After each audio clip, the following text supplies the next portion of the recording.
దేవునికి స్తోత్రం కలుగును గాక.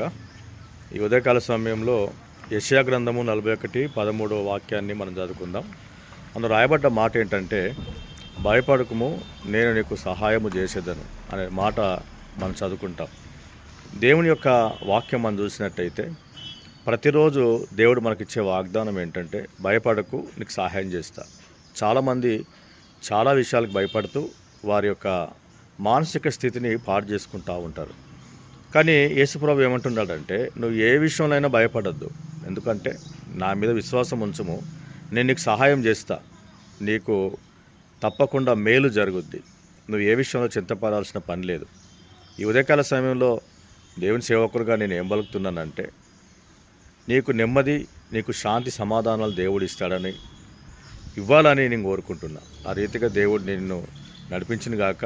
ఏ విషయంలో కూడా చింతపడాల్సిన పని లేదు. దేవుని వాక్యం సెలవిస్తుంది కాబట్టి భయపడద్దు, ఆ దేవుడే నీకు సహాయం చేస్తాడు. ఆ రీతిగా దేవుడే నీకు సహాయం చేయను గాక. God bless you. ఆమెన్.